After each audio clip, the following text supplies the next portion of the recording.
Bonjour et merci de nous retrouver pour notre rendez-vous hebdomadaire autour de l'apôtre Paul. Comme la semaine dernière, je vous propose de parler de Paul comme d'un pasteur de communauté.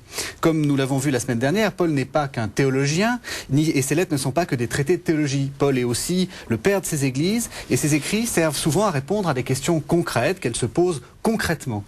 Et pour évoquer Paul comme pasteur, je reçois Monseigneur Pierre de Berger. Bonjour. Bonjour. Alors c'est un honneur parce que vous êtes exégète, mais vous êtes le recteur de l'université catholique, enfin de l'Institut catholique de Toulouse. On sait jamais comment les appeler, les cathos. Et vous êtes l'auteur également d'un livre qui est paru chez Le Thielleux et Parole et Silence, Saint Paul, l'évangile de la liberté. Alors cette semaine, ce que je vous propose de faire, Monseigneur, c'est de parler des parties pastorales des épîtres. Alors avant de commencer, c'est quoi une partie pastorale? On dit souvent, ça c'est la partie pastorale de l'épître aux Corinthiens. C'est quoi? À vrai dire, je ne le sais pas. Vous commencez mal. Non, à vrai dire, je ne le sais pas parce que moi j'aurais tendance à ne pas séparer partie dogmatique, partie pastorale. Je crois que la grande originalité de Paul, elle est précisément là. C'est que Paul est un pasteur. C'est-à-dire que c'est un pasteur qui, à partir des questions qui lui sont posées, à partir de ce que vivent les communautés, essaye de creuser le mystère de la mort et de la résurrection du Christ. Et il essaye aussi de mettre en valeur cette intelligibilité qui est au cœur justement de l'annonce du Christ. Comment l'annonce du Christ mort et ressuscité peut éclairer tous les aspects de la vie quotidienne et tous les aspects d'une vie communautaire. C'est pour ça que j'aurais tendance personnellement à ne pas séparer partie dogmatique, partie pastorale, dans la mesure où lorsque Paul écrit, à l'exception peut-être d'être romain. Lorsque Paul écrit, il écrit toujours pour répondre à des questions, pour conforter dans leur foi les communautés qu'il vient de fonder, parfois aussi pour réprimander ce que nous avons vu la semaine dernière. Donc c'est vrai qu'il y a des moments dans les lettres où il traite de questions qui sont des questions plus particulièrement pastorales. Mais je crois qu'il ne faut pas séparer ces questions pastorales du reste. On pourrait presque dire qu'au début, ça commence par des parties pastorales intellectuelles ou théoriques, et puis après, il y a des parties pastorales concrètes, si vous voulez. Voilà. Il n'y a rien, je crois, de très intellectuel chez Paul. Et il y a simplement comment le message du Christ éclaire et fonde une manière particulière de se situer dans le monde et fonde une manière particulière de vivre la fraternité. Alors, évidemment, partant de là, vous devinez bien qu'il y aura des questions très concrètes qui vont se poser. Mais il faut toujours entendre que pour Paul, ce qui est premier, c'est la communauté chrétienne comme corps du Christ. Ce sont les baptisés qui ont revêtu le Christ et qui donc, habités par l'Esprit, se doivent dans le monde d'être le signe du monde nouveau inauguré par la mort et la résurrection du Christ. Donc partant de là, c'est sûr, lorsqu'il y a des questions qui se posent, eh bien, il va traiter ces questions. Alors justement, on va commencer par regarder quelques questions. Et la première, c'est la question de la politique. Et je vous propose, vous allez nous lire, je crois, le passage de l'Épître aux Romains, chapitre 13, versets 1 à 7, qui nous met directement dans le problème. Oui, voilà. Voilà ce qu'écrit Paul. D'ailleurs, c'est une communauté qui n'a pas fondé. Cette communauté devait s'interroger sur quelle attitude adopter à l'égard des autorités politiques, qui étaient païennes, évidemment. Et il écrit ceci: que tout homme soit soumis aux autorités qui exercent le pouvoir, car il n'y a d'autorité que par Dieu, et celles qui existent sont établies par lui. Ainsi, celui qui s'oppose à l'autorité se rebelle contre l'ordre voulu par Dieu, et les rebelles attireront la condamnation sur eux-mêmes. En effet, les magistrats ne sont pas en craindre quand on fait le bien, mais quand on fait le mal. Veux-tu ne pas avoir à craindre l'autorité? Fais le bien, et tu recevras ses éloges, car elle est au service de Dieu pour t'inciter au bien. Mais si tu fais le mal, alors crains. Et puis Paul ajoute, c'est pourquoi il est nécessaire de se soumettre. Non seulement par crainte de la colère, mais encore par motif de conscience. Notez bien, c'est encore la raison pour laquelle vous payez des impôts. Ceux qui les perçoivent sont chargés par Dieu de s'appliquer à cet office. Rendez à chacun ce qui lui est dû, l'impôt, les taxes, la crainte, le respect, à chacun ce que vous lui devez. Donc on est soumis aux autorités. Alors je crois que la question, c'est une question pour les premiers chrétiens. Essayons de nous...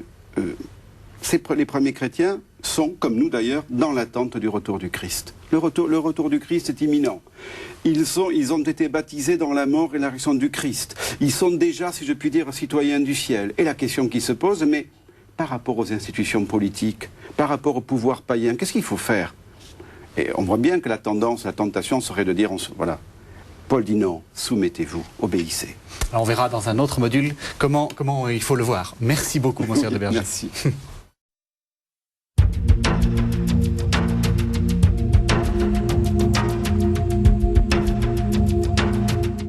Alors, Monseigneur de Berger, on est tout le temps en train de parler des parties pastorales de Paul et de la pastorale de Paul, et on parlait de la politique. Et il y a quelques instants, vous nous disiez il faut être soumis aux autorités. Alors c'est des parties un peu dures à entendre, parce qu'on a souvent l'impression que se soumettre à l'autorité, c'est un peu une sorte de côté un peu, comment dire, bourgeois, enfin un peu petit bourgeois. Je crois que ce qu'il faut entendre, plus fondamentalement encore, c'est le fait que les chrétiens ne se désintéressent pas du monde. Je crois que le grand enseignement de Paul, il est là. On évoquait, il y a quelques jours, le travail. On évoquait, les chrétiens ne se désintéressent pas du monde. Ce n'est pas parce qu'on est dans l'attente du retour du Christ. Ce n'est pas parce qu'on est déjà, de cette manière, citoyen du ciel qu'on doit se désintéresser du monde. Et je crois que là, Paul, de fait, se fait véritablement l'interprète du message du Christ, le fameux « rendez à César ce qui est à César et à Dieu ce qui est à Dieu ». Il y a des chrétiens qui auraient pu être tentés précisément de se désintéresser ou de considérer que le pouvoir politique, finalement, il n'a plus d'intérêt.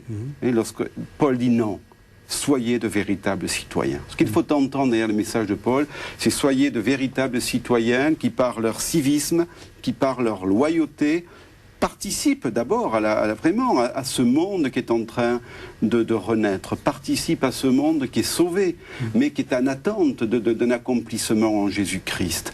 Précisément en y incarnant l'intérêt que notre Dieu a pour le monde tel qu'il est.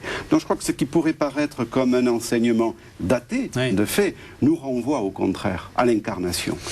Surtout qu'il y a l'espérance que les autorités soient bonnes en elles-mêmes. Alors voilà, alors là ce que vous touchez, c'est cette espérance, cette espèce d'a priori positif quant au fait que les autorités politiques, ou quelles qu'elles soient, elles ont précisément pour finalité d'assurer le bien commun. Elles ont pour finalité d'être au service du bien commun. Et on se doit, en ce sens, de les aider à accomplir leur mission. Vous aurez d'ailleurs noté que dans le petit passage que je lisais hier, que dit Paul ? Eh bien, ce que dit Paul, c'est qu'il faut se soumettre par motif de conscience. Oui. Ce n'est pas une obéissance servile, c'est pas la soumission parce qu'il faut se soumettre, non. C'est une obéissance, si je puis dire, raisonnée, ou parce qu'on a conscience de ce que les politiques ont une mission à exercer, de ce que les magistrats ont une mission à exercer, de ce que chacun a une mission à exercer, eh bien, on va, en parfait citoyen, œuvrer de telle sorte que, en obéissant, en contribuant aussi au service des uns et des autres, notre monde grandisse dans une plus grande liberté et une plus grande justice. Mais alors, est-ce que ça veut dire qu'il faut renoncer à être un peu révolutionnaire ? Je crois que non. Je crois que ce que dit Paul, vous savez, quand Paul dit par motif de conscience, qu'est-ce que cela sous-entend ? Cela pourrait laisser sous-entendre que lorsque les pouvoirs politiques n'exercent pas la mission qui est la leur, et ne l'exercent pas dans le sens qui est le leur, ou lorsque les pouvoirs politiques, de quelque ordre qu'ils soient, lorsque les pouvoirs s'arrogent une autorité qui n'est pas la leur, puisque seul Dieu peut réclamer, si je puis dire, l'obéissance de tous. Eh bien, lorsqu'ils vont à l'encontre de ce pourquoi ils sont faits, on peut être en droit, à ce moment-là, et en devoir même, de désobéir. Je crois que ce que Paul indique dans ce passage, c'est un a priori, c'est vrai, une posture qui est plutôt une posture positive, mais qui renvoie les chrétiens aussi à leur responsabilité et qui renvoie aussi les chrétiens à leur capacité aussi à critique, mais au sens noble du terme. Voilà. En tous les cas, on voit bien que ce qui est en jeu, c'est l'importance de ce monde, l'importance de ceux qui exercent des responsabilités et comment, comme chrétiens, on va exercer, si je puis dire, une présence à la fois critique, au sens noble du terme, et prophétique aussi, parce que ce qu'il s'agit de dire, c'est aussi l'importance du bien commun, dans l'importance aussi du respect de chacun, plus particulièrement de ceux qui sont faibles, fragiles. Et est-ce que c'est la raison pour laquelle, à la messe, les successeurs de Paul, c'est-à-dire nous, continuons à prier pour les autorités ? Ah oui, Je crois que c'est extrêmement important. Et je crois d'ailleurs que c'est un peu une des originalités du christianisme, au titre même de l'incarnation, que de dire l'importance du monde. Et Paul, on aurait pu citer plusieurs textes, mais Paul invite à prier. Il invite lui aussi à prier pour ceux qui exercent des responsabilités. Et cela fait partie de la grande tradition chrétienne que de prier pour ceux qui exercent des responsabilités politiques. Merci, Monseigneur de Berger. Merci.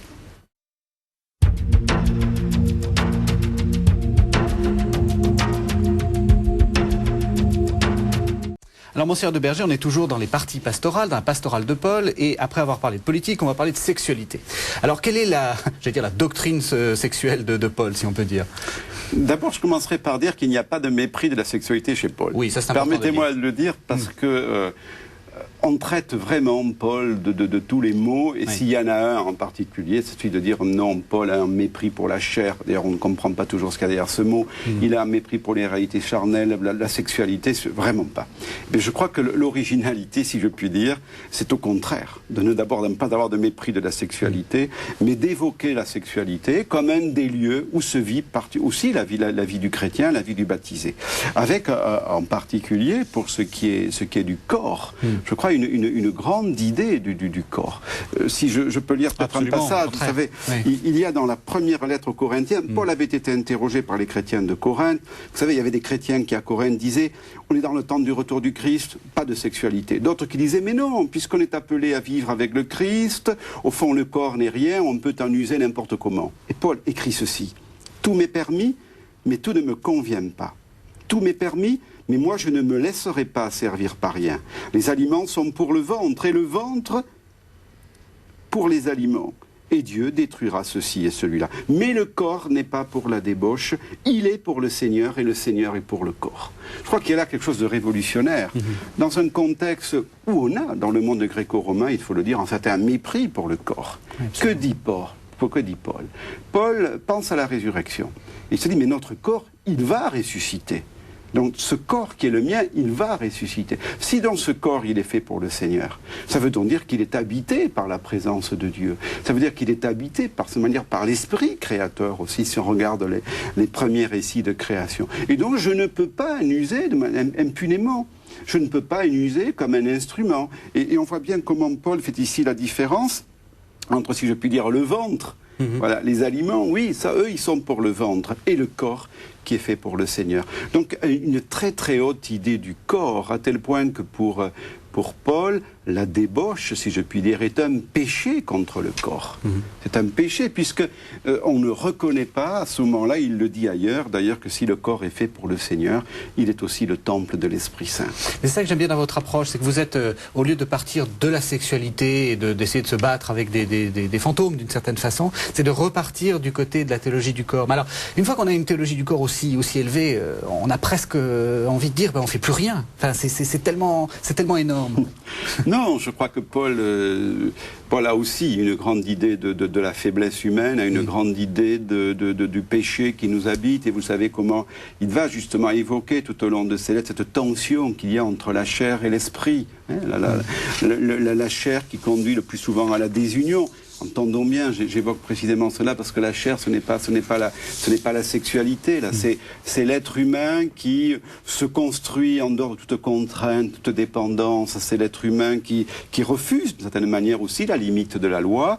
Et l'esprit qui a pour vocation, au contraire, d'inscrire dans l'être humain, et y compris, voilà, dans l'être humain, jusque dans l'usage de sa propre sexualité, le mystère du salut. Je crois qu'on est toujours chez Paul dans ce parti pris d'espérance, mais qui en même temps est un parti pris d'espérance qui n'est pas dupe, où Paul n'est pas un naïf, mais ce parti pris d'espérance que pour celui qui accepte de se laisser travailler par l'Esprit de Dieu, par l'Esprit Saint, alors il y a un itinéraire pascal, il y a un chemin de salut qui peut s'ouvrir, jusque et y compris à travers sa propre sexualité. Et il indique des idées, des pistes. Je crois que la grande idée qu'il indique, c'est le respect de l'autre. C'est tout simplement, c'est le respect de soi, et c'est le respect de l'autre. C'est le respect de son propre corps, c'est le respect du corps de l'autre. Ce qu'il indique, c'est tout simplement ce que nous avons vu. Tout m'est permis, oui, mais tout ne me convient pas. Tout est permis, mais tout n'édifie pas. Je crois que tout simplement, Paul renvoie chacun à cette question toute simple. Qu'est-ce qui, dans ma vie, dans ma manière de me comporter par rapport à mon corps, dans ma manière de vivre ma sexualité, qu'est-ce qui est source de croissance, d'épanouissement? Qu'est-ce qui, au contraire, va plutôt dans le sens d'instinct ou d'asservissement de l'autre ou de non-respect de l'autre? Donc il faut penser d'abord à l'éthique de soi avant de penser à l'éthique de la sexualité. Oui, je crois fondamentalement, et une éthique de soi qui s'inscrit dans l'accueil de la présence de l'Esprit de Dieu en nous. Merci, Monseigneur de Berger. Merci.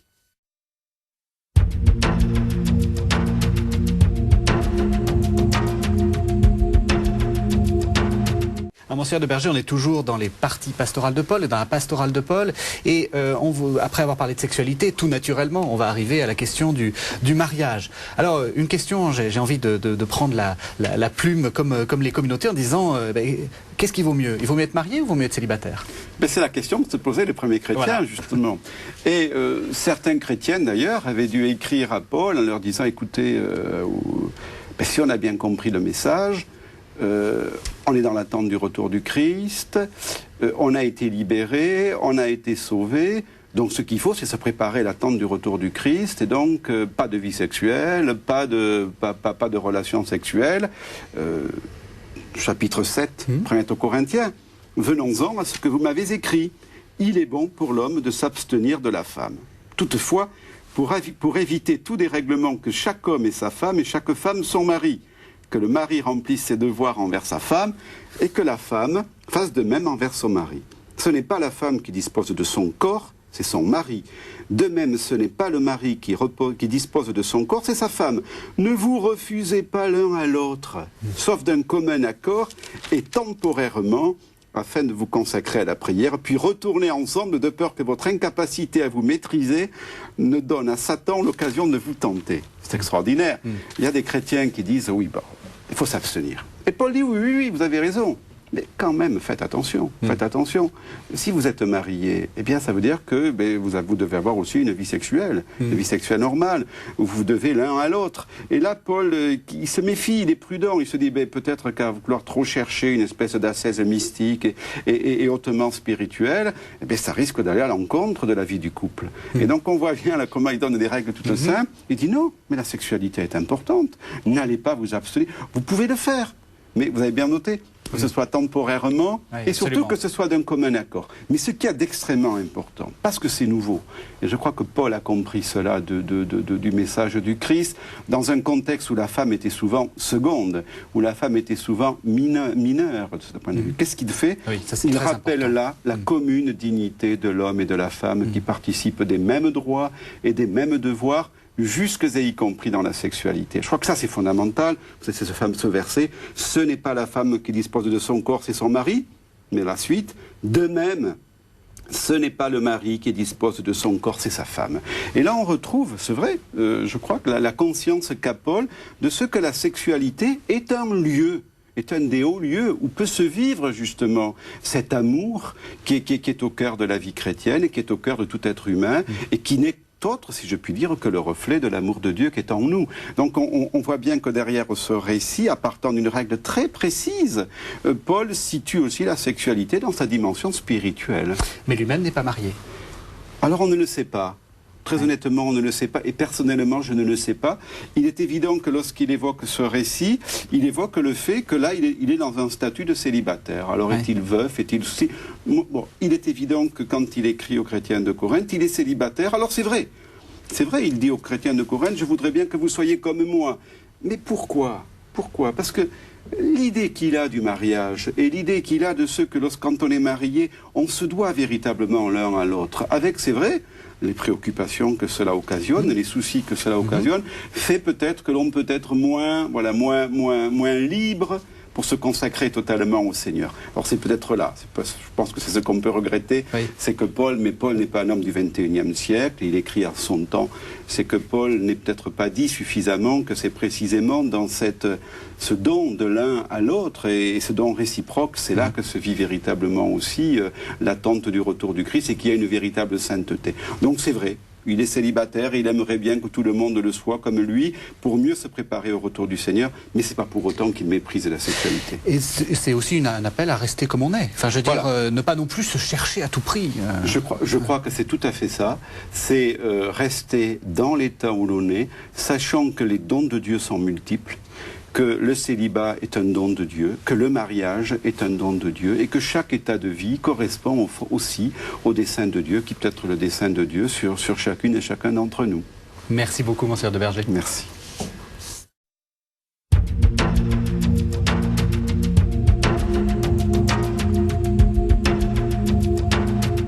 Alors, Monseigneur de Berger, dernière étape de notre long parcours sur la pastorale de Paul. On a parlé de sexualité, on a parlé de mariage, et bien entendu, on va parler de la place de la femme, qui est, faut quand même le dire, un des problèmes contemporains quand on lit Paul. Oui, vous avez raison. C'est vrai que pour tout le monde, Paul est misogyne. Eh oui. Alors, ce qu'on oublie quand même, quand on regarde les lettres, c'est que c'est le nombre de femmes avec qui Paul travaille, et qu'il nomme, dont il dit qu'elles sont ses collaboratrices, qu'elles sont les collaboratrices de Dieu. Ne l'oublions pas, on est dans un contexte où la femme est méprisée, elle est mineure, elle n'a pas de droit. Et qu'est-ce qu'on regarde, qu'est-ce qu'on constate? Alors, il y a tout autour de Paul un certain nombre de femmes. Alors, on pourrait évoquer Lydie, Lydie à Philippe, on peut évoquer la diaconesse Phoebé, on peut à Corinthe, on peut évoquer aussi Priscille et Aquila, ou Évodie et Syntyché. Il y a quantité de femmes. Alors, pour quelqu'un qui est misogyne, ou qui serait misogyne, regardons bien quand même. Et par contre, non seulement regardons bien, mais interrogeons-nous sur la nouveauté que cela représente. Voilà. Les rabbis ne sont jamais accompagnés de femmes. Au contraire, il y a un grand mépris de la femme. Et là, c'est l'inverse. Et c'est déjà la nouveauté du christianisme, et c'est déjà la nouveauté de l'évangile, et c'est l'accomplissement de l'attitude de Jésus à l'égard des femmes. Alors oui, comme vous dites, les femmes doivent se taire dans la communauté, mais elles sont dans la communauté. Mais elles doivent se taire quand même. Alors, elles doivent dans les assemblées. Attendez, exactement. elles doivent se taire. Regardons bien les textes. Oui. J'invite un peu nos téléspectateurs à regarder quand même. Ça se trouve, excusez-moi, ça se trouve dans la première épître aux Corinthiens. C'est dans la première lettre de Corinthiens. Les chrétiens, chapitre 14, enfin entre 10 et 14. Voilà, les chrétiens de Corinthe avaient une particularité, c'est qu'ils étaient extrêmement friands des dons de l'Esprit Saint. Il faut entendre ça. Il y avait quantité de dons. Il y avait d'abord des communautés, c'était nouveau. Dans la même communauté que des hommes et des femmes pris ensemble. C'est déjà une très grande nouveauté dans le monde gréco-romain. Des femmes, des hommes ensemble. Des femmes et des hommes qui, les uns, vont être doués du don des langues, les autres du don de prophétie. Et quelque part, on voit bien, en lecture des lettres de Paul, que c'est la cacophonie, c'est la pagaille. Mais c'est vraiment ça quand on lit les lettres de Paul. Et Paul va essayer de donner un certain nombre de règles. Alors aux femmes, il leur demandera d'abord d'être voilées. Mais pourquoi le voile? Parce que toutes les femmes étaient voilées. Vous savez qu'à Tarse, les femmes avaient, on peut dire, le tchador. Toutes les femmes juives étaient voilées. Alors, en signe un peu d'émancipation, les femmes disent, on n'a plus besoin de porter le voile. Mais le risque, là aussi en ne portant pas le voile, c'est qu'on puisse être prise peut-être comme des femmes de mauvaise vie ou mauvaise vertu, de petite vertu, ou qu'on puisse être considérées comme des femmes qui fréquentent d'autres cultes, des religions à mystère.